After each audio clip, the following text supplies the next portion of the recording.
Driven by fate, the Iranian prince Siavush sought refuge in the land of Turan. Afrasiab, kings of Turan, received him with great honor and bestowed upon him treasures and wealth beyond measure. One night, Afrasiab spoke to Siavush. "I have heard of your unmatched skill in polo. Let us ride to the field at dawn and test our prowess." Siavush readily accepted. At the break of dawn, Afrasiab rode forth with his valiant warriors. Siavush, with the king's blessing, accompanied by a few loyal Iranian horsemen, galloped onto the field. The match began. Siavush spurred his steed, and with a single strike sent the ball soaring beyond sight. The warriors watched in stunned silence, and Afrasiab, delighted by Siavush's prowess, extolled him, his affection surpassing even that for his own kin. One day, Turan, the wise counselor, came before Siavush. "The king holds you in high esteem," he said, "yet you remain without kin in this land. As the heir of Iran, it is only fitting that you take a noble wife from amongst Afrasiab's daughters. I have 4 daughters myself, and the eldest, Jarire, is a maiden of grace, wisdom, and fortune, worthy of a prince such as you." Siavush thanked Turan. "If your daughter holds affection for me," he said, "you would bestow an immeasurable kindness." Turan returned home and spoke to his wife Bolshar, who adorned Jarire in fine attire and jewels to receive the noble prince. Siavush beheld Jarire, and in her presence the pain of exile faded. His days, once heavy with sorrow, were now filled with quiet contentment. But soon Turan returned with no counsel. "Your station would rise yet further," he said, "should you forge a blood bond with Afrasiab himself. This would strengthen his hopes of keeping you by his side. His daughter, Farangis, is unmatched in beauty and wisdom. If you permit, I shall speak with the king." "If I am not destined to return to Iran," Siavush replied, "then let me forge my path here, be as a father to me, and carry out what you deem best. If fortune favors me, it will unite me with Turan's king." Overjoyed, Turan went before Afrasiab. "I have a secret concerning Siavush," he said. "You have been a father to him. Now bestow another honor upon him. Give him Farangis in marriage." Afrasiab pondered with sorrow in his heart and said, "Wise astrologers foretold that my grandson, a ruler of mixed Iranian and Turanian blood, shall rise as a warrior who will bring ruin upon Turan." "Do not let such thoughts trouble you," Turan responded. "One of Siavush's lineage will be as wise as he. From this union shall come a ruler who will bring peace to both Iran and Turan." "You have ever been my most trusted counselor," Afrasiab said. "I entrust this matter to you. Do as you see fit." And so, for 7 days, the land rejoiced in feast and song. Afrasiab, delighted with the union, bestowed upon Siavush vast lands extending to China. "Establish a city where you may dwell in peace," he commanded. Siavush, accompanied by Turan and his army, journeyed until they reached a breathtaking land. The sea met towering, snow-capped mountains and verdant fields rolled toward the horizon. Siavush resolved to build his city there, amidst the trees and flowing waters of this rich land. After a week of merriment, a messenger arrived from the king with a command for Turan: "Proceed to the Sea of China and the borders of India. Collect tribute and taxes across the Caspian Sea." Turan departed. Days turned to months, and under Siavush's just rule, Siavushgard flourished. Its walls rising high, its people thriving in peace. Yet beyond its gates, Envy festered in the hearts of those who could not bear his fortune. Upon Piran's return, they feasted and made merry for a week. On the 8th day, Piran presented gifts to Siavush and Ferengis, then departed for Afrasiab's court.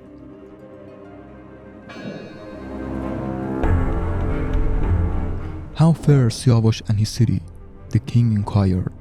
"A paradise," Piran replied. The king was overjoyed to hear of his daughter's happiness and prosperity. Afrasiab commanded Garsivas, "Go to Siavushgerd, observe the city, bring gifts for Ferengis, and sing her praises." Garsivas set out. Siavush rode out to greet them. The next morning, Garsivas presented gifts. They toured the city. At that moment, a rider arrived with glad tidings. Jarire, Piran's daughter, had born a son, Furud. Siavush and Garsivas rejoiced and proceeded to Ferengis' palace. Jealousy burned in Garsivas' heart as he beheld Siavush's growing dominion, his boundless fortune, and his valiant warriors. After a week of revelry, Garsivas departed. Siavush entrusted Garsivas with a letter filled with affection and longing, along with gifts for the king. Consumed by malice, he pondered, "Iran has always brought us ill fortune. Now Siavush has humbled us."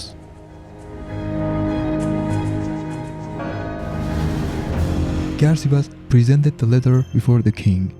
As Afrasiab's joy grew, so too did Garsivas' resentment. That night he could not sleep for anger and hatred. He went to Afrasiab.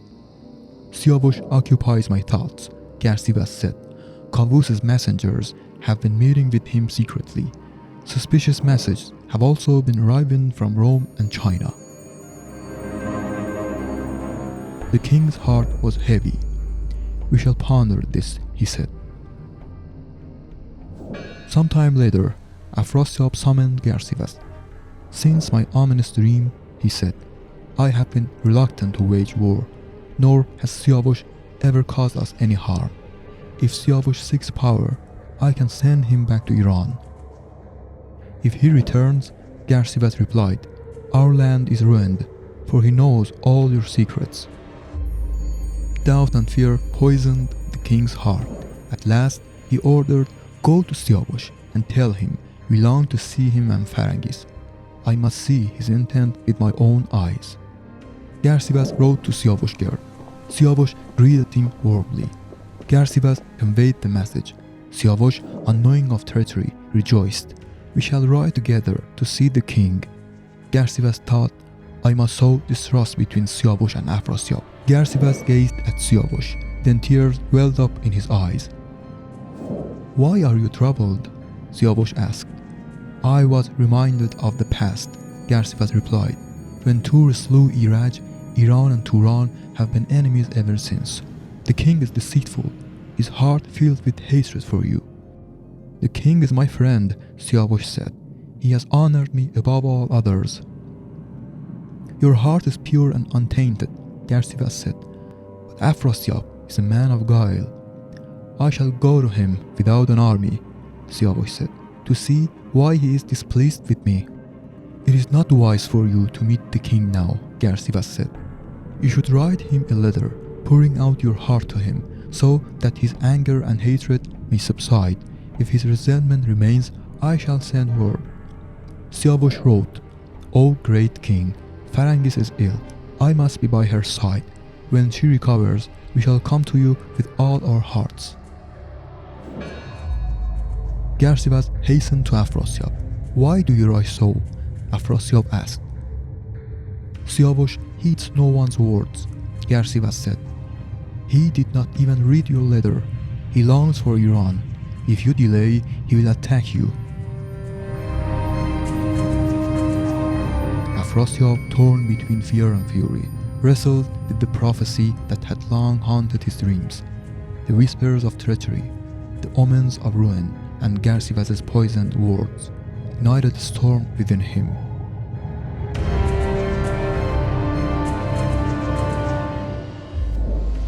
In the grip of dread, he raised his army and marched upon Siavushgerd. As word reached Siavush, he turned pale. "The storm of fate gathers," he murmured. "What is the solution?" Ferengis asked. "Your father is angry with you, and you cannot return to Iran, nor can you go to Rome or China. Who can protect you now?" Soon after, a message arrived from Garsivas. "Prepare yourself." My words had no effect on the king. Siavush, trusting in Garsivas' apparent sincerity, saw no reason to doubt his words. Tormented by ominous dreams, he gathered his warriors. "Flee from Turanian," Ferengis implored. "I wish for you to live. Save yourself and think of nothing else." Siavush, bound by fate, answered, "My fate is sealed. You bear a child. If it is a son, name him KeyKavus. One day a man from Iran will seek him out, place him on the throne, and all of Iran shall be his domain." Siavush took his steed, Shahnameh Behzad, and whispered, "Be vigilant and make peace with no one.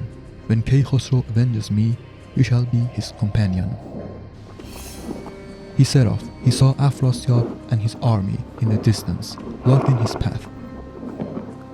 Seeing Siavush in armor and with an army, Afrasiab thought Garsivas was right. Fearfully, Siavush gazed at Afrasiab. "Why wage war against me?" he asked. "Would you spill my innocent blood and forever shroud our nations in hatred? If you are innocent and do not intend to fight, why have you come with an army?" Garsivas challenged. Siavush knew Garsivas was the cause of his misfortune. The Turanians all attacked Siavush, while the Iranians protected him and fought bravely, but were all killed. Siavush was captured. They cruelly bound his hands and dragged before Afrasiab, who ordered his execution.